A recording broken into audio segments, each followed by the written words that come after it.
ઉદ્યોગ સાહસિક મિત્રો, આપણા સૌરાષ્ટ્રના અને ખાસ કરીને નાના રૂરલ વિસ્તારના આવતા ઉદ્યોગ સાહસિકોને એક મોટામાં મોટી બીક હોય છે કે બેંક પાસે જ્યારે લોન લેવા માટે જઈએ ત્યારે બેંક મેનેજરની શું અપેક્ષા હોય છે, બેંક લોન અરજીની એપ્રેઝલ કેવી રીતે થાય છે, બેંક મેનેજરની અપેક્ષાઓ શું શું હોય છે, આ એક મોટી બીક હોય છે. આ બીક ભાંગવા માટે અમે સ્ટેટ બેંક ઓફ ઇન્ડિયાના મેનેજર શ્રી કિરીટભાઈને આપની સાથે રાખ્યા છે. કિરીટભાઈ આપણને આ બાબતનું યોગ્ય માર્ગદર્શન આપશે. નમસ્કાર કિરીટભાઈ. ગણતરાભાઈ નમસ્કાર. નમસ્કાર. તમે જે મને વાત કરી કે લાભાર્થીઓ જ્યારે બેંકમાં આવે છે ત્યારે ઘણા ગભરાયેલા હોય છે. કેટલાક એમ જ વિચારશે કે અમે ધક્કા ખાઈ છીએ પણ અમને લોન મળતી નથી. વાસ્તવિકતા એ છે કે તેમનો એપ્રોચ બરાબર ન હોવાને કારણે ઘણી વખત લોન નથી અપાતી. પહેલી વસ્તુ કે જ્યારે લાભાર્થી બેંકમાં આવવા માંગતો હોય ત્યારે અગાઉ બેંકના નંબર જાણી અને બેંકના મેનેજરને મળવા આવવું, જેથી કરીને ફોકટ ધક્કા ન ખાવા પડે. હવે અત્યારનો તો જમાનો નવો છે. આ મુજબ તો તેમને શું છે, ઓનલાઈન એપ્લિકેશન કરવાની છે. એક જ પેજની અંદર એપ્લિકેશન કરી દેશે તો ખૂબ જ ઝડપથી પ્રોસેસ થઈ રહી છે. 3 કે 4 દિવસમાં સામેથી ફોન આવે છે. તમારા મોબાઈલ નંબરના આધારે તમારું રજિસ્ટ્રેશન પણ થઈ જાય છે અને બેંકની અરજી છે એ તમને તરત જ અનુકૂળ સમયે અનુકૂળ જગ્યાએ ત્યાં તમારા અધિકાર મળી અને તમારી રજૂઆતને સ્થાન આપશે. Saurashtra Economic Development Center, Junagadh welcomes you all. Loan appraisal. Concept એપિપોમલ. બેંકમાં જ્યારે તમારે લોન અરજી મૂકો છો તે પહેલાં ખાસ ધ્યાન રાખવા જેવી બાબતો. પર્સનલ ડાટા બેંક માંગે છે ત્યારે તમારે નેમ ઓફ ધ એપ્લિકન્ટ એટલે કે અરજદારનું નામ, એજ એમની ઉંમર, બિઝનેસ એડ્રેસ એટલે કે ધંધાનું સ્થળ, રેસિડેન્શિયલ એડ્રેસ એટલે કે રહેણાંકનું સરનામું, નંબર ઓફ ડિપેન્ડન્સ મતલબ તમારા પર આધારિત એડલ્ટ્સ એટલે મોટા, ચિલ્ડ્રન બાળકો, આમ થઈ ફેમિલીમાં કુલ કેટલા છે તે જણાવવાનું હોય છે. ત્યાર પછી whether belonging to SC ST, જે રીતે તમારી કાસ્ટ છે એ જણાવવાનું હોય છે. એ ફક્ત બેંકને પોતાના અન્ય ડાટાઓ તૈયાર કરવાના માટે જ જરૂરી છે, પણ પર્સનલ ડાટા માટે આટલી વિગત તમારે આપવી જોઈએ. પર્સનલ ડાટા પછી તમારી પ્રોફેશનલ ડાટા પણ એટલી જ જરૂરી છે. તમારું પ્રોફેશનલ ક્વોલિફિકેશન મતલબ તમે વ્યવસાયિક ધોરણે કઈ પ્રકારની ડિગ્રી ધરાવો છો, તમારી લાયકાત શું છે તે, પાસ્ટ એક્સપિરિયન્સ એટલે કે ભૂતકાળમાં તમે કોઈ અનુભવ લીધેલા છે, કોઈ કામ કરેલું છે તો તે દર્શાવો, date of setting up business profession, તમે જે રીતે તમારો ધંધો અથવા તમારો વ્યવસાય સ્ટાર્ટ કરેલો છે એટલે કે શરૂ કરેલ છે તે દર્શાવવું જરૂરી છે.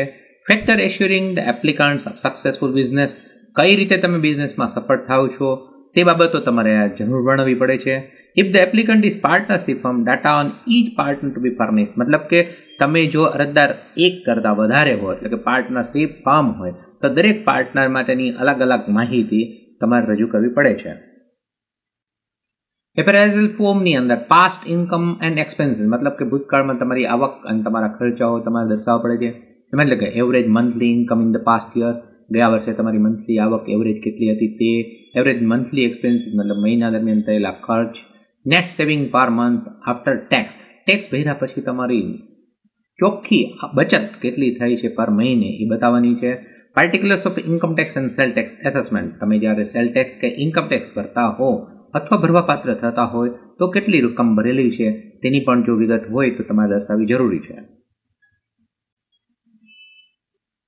ઇક્વિપમેન્ટ ટર્મ ફાઇનાન્સ રિક્વાયર્ડ, મતલબ કે તમારે સાધનો ઓજારો જે કંઈ ખરીદવા છે તે માટે તમને ટર્મ ફાઇનાન્સ કેટલી જરૂરિયાત છે તે બતાવવું છે. પરફોર્મા ઇનવોઇસ એસ્ટિમેટ ટુ બી એન્ક્લોઝ, મતલબ કે તમારે કોટેશન, આપણે જેને ગુજરાતીમાં કહીએ કે બાનાખત કહી શકાય એવું, એ પરફોર્મા ઇનવોઇસ એસ્ટિમેટ અંદાજ કેટલો થાય છે તે તમારે બેંકને રજૂ કરવું પડે છે. ત્યાર પછી purpose for which equipment is required, શા હેતુથી તમે આ ખરીદવા માંગો છો તે જણાવવું પડે છે. ડિટેલ્સ ઓફ ઇક્વિપમેન્ટ રિક્વાયર્ડ એટલે કે તમારે જે સાધન લેવાનું છે તેની વિગતવાર ISI માર્ક છે, ISO માર્ક છે, કઈ રીતનું માર્કિંગ વાળું તમે ઇક્વિપમેન્ટ ખરીદો છો તે દર્શાવવું ખૂબ જ જરૂરી છે. આ માટે તમારે નીચે જો કોઠો બતાવેલો છે તેમાં સિરિયલ નંબર, આઇટમ, મેન્યુફેક્ચરર કે સપ્લાયર, કોસ્ટ ઇન રૂપીસ એ પ્રમાણે ગોઠવી ટોટલ કોસ્ટ કેટલો થાય છે અને તમારો એમાં કેટલો ભાગ હશે અને બેંક કેટલી લોન મળશે એ ગણતરી કરી શકાય તે માટે આ વિગત દર્શાવવી ખૂબ જ આવશ્યક છે. જે રીતે તમે ઇક્વિપમેન્ટ માટે ટર્મ લોનની વાત કરી છે તેવી રીતે જ વર્કિંગ કેપિટલ પણ જરૂર પડે છે. Details regarding the need four working capital, તમારી વિગતવાર વર્કિંગ કેપિટલ શા માટે અને કેટલી જરૂર છે એ તમારે એક દર્શાવવું પડે છે. Amount of working capital required, કે તમારે કેટલી રકમની જરૂર પડશે એ પણ તમારે દર્શાવવું પડશે. ત્યાર પછી તેમાં તમારા કેટલા ટકા તમારે રોકવાના છે એ બેંક પોતાની ગણતરી કરી અને તમને આપશે અને ત્યાર પછી એમાંથી બાદ કરીને તમારી પાસે બેંકની લોન કેટલી મળી શકે એમ છે એ બેંક ગણતરી કરીને તમને જણાવી શકશે. એન્ટિસિપેટેડ ઇન્કમ એન્ડ એક્સપેન્સીસ, તમે જ્યારે લોન લઈ લ્યો છો ત્યાર પછી તમે નજીકના ભવિષ્યમાં તમને કેટલી આવક થશે અને કેટલો ખર્ચ થશે એ આંકડાઓ પણ તમારે વ્યવસ્થિત રજૂ કરવાના હોય છે. મતલબ કે એન્ટિસિપેટેડ મંથલી ઇન્કમ કેટલી થશે એ તમારે તમારા જે સ્ટેટમેન્ટ બનાવો એની અંદર વ્યવસ્થિત બતાવી છે. ત્યાર પછી એન્ટિસિપેટેડ મંથલી એક્સપેન્સીસ, તમે મહિના દરમિયાન કેટલા કઈ પ્રકારના ખર્ચા કરવાના છો, કઈ પ્રકારનો ખર્ચો વ્યવસ્થિત જો આપેલો હશે તો બેંકને ગણતરી કરવામાં ખૂબ જ સરળ રહી છે. જેથી કરીને તમારો નેટ સરપ્લસ એટલે કે આફ્ટર ટેક્સ કેટલો મળશે એ A, B અને C આ ત્રણેય છે એ તમારા ઇન્કમ અને એક્સપેન્ડિચરના આંકડા બેંક સારી રીતે સમજી અને તમારા લોનની રિક્વાયરમેન્ટની કઈ રીતે ગણતરી થાય છે એ જોઈ શકશે. રીપેમેન્ટ પ્રોગ્રામ, બેંકમાંથી તમે લોન લઈ દીધા એટલે રાજા નથી. તમારે તેની ચૂકવણી કઈ રીતે અને કેટલી કરી શકશો તે માટે તમારી પાસે એક પ્રોગ્રામ હોવો જરૂરી છે. Startup period if required with reason, માની લઈએ થોડી વાર પૂરતું કે તમે શરૂઆતમાં એ રકમ ભરવા સક્ષમ નથી અથવા તમને 3 મહિના કે 6 મહિના સેટ થતાની વાર લાગે એમ છે તો તેના કારણો સહિત તમારે બેંકને જણાવવું પડે એમ છે. Repayment schedule for term loan, equipment finance કહે છે, for working capital where applicable, એટલે કે જ્યાં જરૂરી હોય ત્યાં તમને કેપિટલ મળી રહેશે. ટોટલ મંથલી રીપેમેન્ટ ઓબ્લિગેશન મતલબ ટુવર્ડ્સ ધ બેંક રૂપીસ કેટલો અને ટુવર્ડ્સ ધ અધર ઓબ્લિગેશન મતલબ તમે બેંકમાંથી જેટલી લોન લ્યો છો એ ઉપરાંત તમે બહારથી તમારા સગા સંબંધીઓ પાસે લીધી હોય તો તે કેવી રીતે ચૂકવણી કરવાના છો અને ટોટલ કેવી રીતે ચૂકવવાના છો, આ તમામ વિગતો બેંકને એવી રીતે આપો જેથી કરીને બેંકનો વિશ્વાસ તમે જીતી શકો અને તમારી લોન છે સરળતાથી નક્કી કરી શકાય. બેંક જ્યારે તમને લોન આપે છે ત્યારે તેની સામે તમારી સિક્યુરિટી પણ આપવી પડતી હોય છે. 2 types of securities are there: movable property, immovable property. મતલબ ચલિત સ્થાવર અથવા જંગમ મિલકતો, બંને પ્રકારની મિલકતો તમારી પાસે હોઈ શકે છે. Bank needs some security for the loan amount disbursed to you. બેંકને પણ તમને જે રકમ ચૂકવે છે લોન તરીકે આપે છે એની સામે થોડી સિક્યુરિટીની પણ જરૂર છે. The security will be charge as per the norms of bank, hypothecated, lien, pledge, assign. Bank જુદા જુદા પ્રકારના તે સિક્યુરિટી પર ચાર્જ પણ કરી શકે છે. આ માટે તમે તમારી અનુકૂળતા મુજબ જે સિક્યુરિટી તમારી પાસે છે તેની પણ બેંકને જાણ કરો. તમને કેટલા પૈસાની જરૂર પડશે અથવા તમારા ઓપરેશન, તમારા બિઝનેસ ઓપરેશન અથવા પ્રોડક્શન ઓપરેશનમાં તમને કેટલો ખર્ચ થશે. Time taken between cash outlay and cash realisation through sales of finished goods and realisation of receivable is known as length of the operating cycle. જ્યારે તમે પૈસા એક જગ્યાએ રો મટીરિયલ ખરીદવામાં રોકો છો અને ત્યાર પછી ફિનિશ ગુડ તૈયાર થઈ જાય અને તે તમને પાછા મળે ત્યાં સુધીમાં જે કંઈ પીરિયડ કહેવામાં આવે છે એને ઓપરેટિંગ સાયકલ કરવામાં આવે છે. આ માટે આના પછીની સ્લાઇડમાં તમને એક રેખાચિત્ર બતાવું છું, તમે જોઈ અને તરત સમજી શકશો. ત્યાર પછી time taken to acquire an average storage period of raw material, conversion process time, average period for which finish goods are in store, average collection period of receivables and sundry debtors. આ બધું તમને અંગ્રેજીમાં છે પણ આના પછીની સ્લાઇડમાં તમને વ્યવસ્થિત સમજાશે. ઓપરેટિંગ સાયકલ શું છે એ અહીં રેખાચિત્ર દ્વારા આપણે સમજશું. સૌપ્રથમ તમારી પાસે એક રોકડા પૈસા છે, તમે રો મટીરિયલ ખરીદે છો, ત્યાર પછી તેમાંથી ઉત્પાદન કરો છો એટલે તમારો જે સ્ટોક છે એ પ્રોસેસમાં હશે. એ સ્ટોક પ્રોસેસ પૂરી થઈ ગયા પછી ફિનિશ ગુડ તૈયાર થશે અને ત્યાર પછી તમે જે બિલ મોકલો છો એના પૈસા તમને કેવી રીતે મળે છે. શરૂઆતમાં રો મટીરિયલ 60 દિવસ સુધીમાં તમારે રોકવા પડે પૈસા, ત્યાર પછી 10 દિવસ તમારે સ્ટોકમાં પૈસા પડ્યા છે.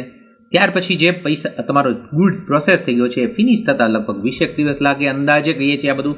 ત્યાર પછી બિલ રિસીવેબલ મતલબ તમે જ્યારે માલ વેચો છો ત્યારે પણ પૈસા તરત આપતા નથી અને 1 મહિના સુધી તમારા પૈસા પાછા આવતા નથી.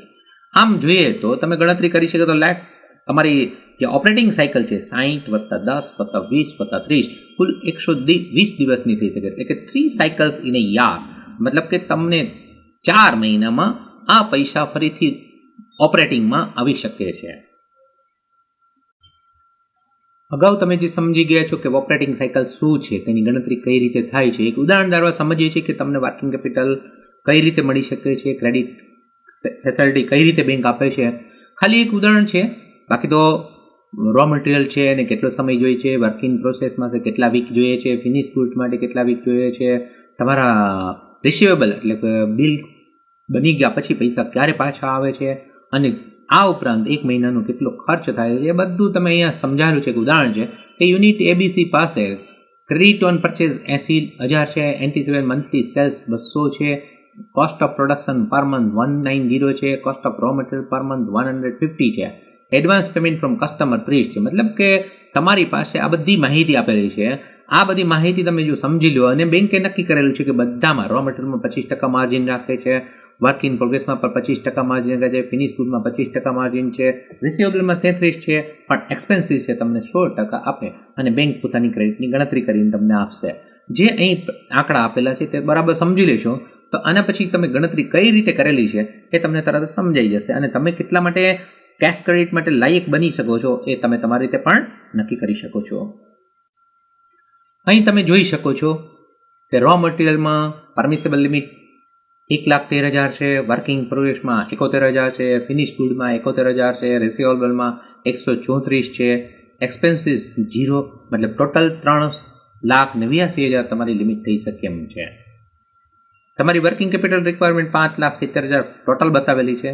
એમાંથી તમારું એડવાન્સ પેમેન્ટ મતલબ કે એડવાન્સ પેમેન્ટ ફ્રોમ કસ્ટમર, ગ્રાહક પાસે તમે એડવાન્સ લીધા છે એ બાદ કરે છે.